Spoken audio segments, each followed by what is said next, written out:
Herculez Gomez, some breaking news in the Inter Miami Blaise Matuidi gate scandal. That we know that Inter Miami played the back half of the 2020 season effectively with 4 designated players. In MLS, you can only have 3. Well, Major League Soccer has come down with the heaviest punishments, Herc, in MLS history. Let me read through it as best I can. $2 million fine for Inter Miami. A personal fine of $250,000 for their majority owner, Jorge Mas. They're going to lose about $2.2 million in allocation money over the next 2 years. Effectively, what that means is about 12% of their total salary budget over those 2 seasons. We know how obviously important the salary cap is in MLS. And one more name that's very important here. Atlanta United sporting director Paul McDonough is no longer Atlanta United sporting director because of this. He had the sporting director job with Inter Miami. Major League Soccer has suspended him from holding any job, Herc, in MLS for the rest of this season or potentially the 2022 season. We are told that McDonough could appeal the 2022 suspension. Just first thoughts on this, man. This is very, very heavy-handed, but in a salary cap league, I don't know that MLS had any other choice.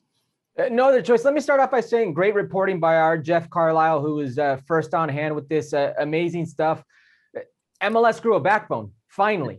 You know, we caught a cheater. They caught a cheater or cheaters, and they made them pay for it. Everybody knew what had happened. The open investigation, all that stuff was circumstantial, so we can get to this point. But in-game is Paul McDonough, Inter Miami, Jorge Mas, David Beckham, if you will, by association. The people of Inter Miami tried to skim the rules. They tried to cheat and get by the system. They tried to play with 4 designated players. They got caught. It's not a death sentence by any means. They still have to be roster compliant. But this goes to show you Inter's intentions, goes to show you exactly where they were going. Not even the proactive attacking soccer, the big stars that they promised us, all the glitz and the glamour could be done by cheating.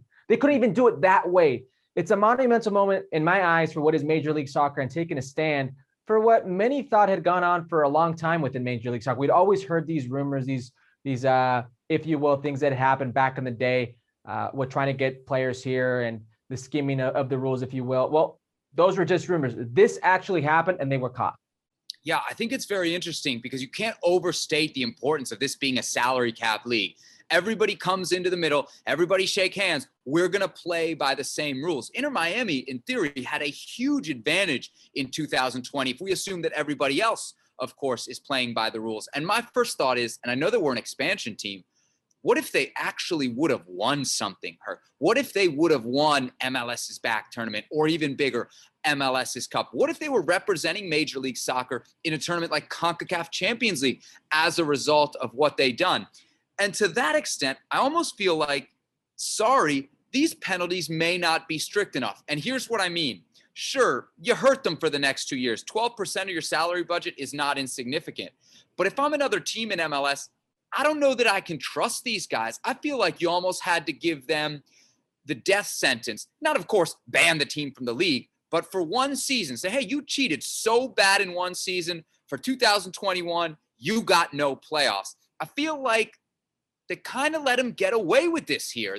There's not a real harsh punishment. Inter Miami can still bounce back from this. And if they would have won something significant last year, there's no way you could have taken that back. No, you can't take that back, but they didn't win anything significant. And part of that is because the FO, if you will, the structure of this roster, how badly it was done. So even though they tried cheating, they couldn't even do it the right way. But Jorge Mas, this is an embarrassment for Jorge Mas. Jorge Mas, a very prominent figure in Miami. Jorge Mas himself fined, and yes, you can say whatever you want, $250,000 isn't really anything in what is the checkbook or the pocketbook of Jorge Mas. But this is a stain on him. This is an embarrassment for Jorge Mas and the Jorge Mas family. And don't take that lightly from the league. The league just never goes against an owner or ownership the way they've done here. And maybe the evidence was just overwhelmingly in the favor of you have to do something. Yes, I'm with you. The over $2 million and what is internal fines and the mechanisms, the money that they will be sanctioned, maybe doesn't go a long way. Maybe it was take away DPs. Maybe it was take away a playoff appearance or appearances that could potentially be down the road. But this is the first time we've ever seen Major League Soccer take a stand like this, ever seen them show an actual backbone when it comes to going against ownership. Herc, if we go big picture too, this isn't just one slip up from Inter Miami, right? This is black eye after black eye after black eye. They continue to mess things up. How can we put into perspective just how big of a disappointment Inter Miami has been as an expansion franchise, with this as the kind of poisonous cherry on top? Cherry on top is the great term to use here, because who is the biggest star ever to grace Major League Soccer? It's David Beckham. And when David Beckham got his franchise, part of your contract, we will give you a franchise. I want it in Miami. How long did that take? Where is the stadium? Where is this proactive attacking soccer? Where are the stars that David Beckham promised? All we hear from David Beckham and Jorge Mas is what Inter Miami will be. We promise this. This is exactly who we are. They've shown us the contrary. Now, David Beckham isn't guilty because they've not found evidence of him being guilty, but he's guilty by association. This is David Beckham's good name as well. This is David Beckham who promised us the Neymars, the Messis, the Cristianos of the world, and gave you Rodolfo Pizarro, gave you Blaise Matuidi, gave you Higuain. Very good players in their own right. Sure, not global superstars. Let's talk salary cap real quick. Let me do a little devil's advocate here. When the LA Galaxy brought in Zlatan Ibrahimovic, they used some pretty, how should I put this, creative bookkeeping to get him in his first year in MLS. And for those that don't know the story, now Zlatan has, 25% or 50% of a Swedish first division team, Hammarby, as part of his portfolio. Of course, we know that Hammarby also owned by AEG, same company that owns the LA Galaxy. Now, when that happened, I stood up and applauded. I said, hey, they bent the rules a little bit. It brought Zlatan into the league.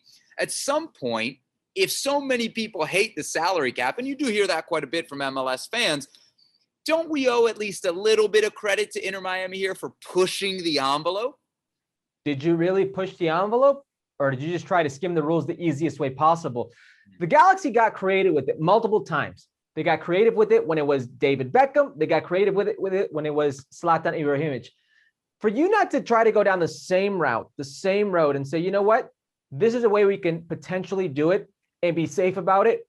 Or did you just say, give him his money over here on a separate account? Did you just say, let's go the easiest, the fastest route, let's just get it over with? And that to me is the crime. That to me is the how inept can you be as an ownership, as an executive, because Paul McDonough, he's not by any means free of guilt here. And by the way, he was with Atlanta during the Tata years. So who's to say we didn't see the same thing there? You know, I mean, he's been in this league. He knows the ways. He was highly touted as a very good executive in this league. So if he sees things are going well for him one way, why would he change? Listen, this is all obviously, I'm not saying anything happened in Atlanta, but you have to wonder, a man that has already been proven guilty, a 1.5-year sanction, that he's been immediately fired by Atlanta, it definitely makes you think. Yeah, certainly the heaviest, the largest fines ever handed down by Major League Soccer. I'll read it through them again. $2 million to the team Inter Miami, $250,000 a personal fine to Jorge Mas, the owner, and they're going to lose about 12% of their salary budget over the next couple years. All of this for having 4 DPs effectively when you're only allowed to and also Reyes. Don't forget about Andres Reyes, who was part of that equation. So it wasn't just DPs. They did it on multiple players. Now, other players were investigated and nothing came of that. But what is Andres Reyes and what is Blaise Matuidi, they were found guilty of. Absolutely. So trouble for Inter Miami on what has already not been a very bright start to their existence in Major League Soccer. He's Herculez Gomez. I'm Sebastian Salazar. You can catch us Mondays and Thursdays on ESPN Plus, Fútbol Americas. Don't miss a single show. Well, thank you very much for watching ESPN on YouTube. For more sports highlights and analysis, be sure to download the ESPN app. And for live streaming, premium content, and let's not forget as well, ESPN FC 7 days a week. Subscribe to ESPN Plus.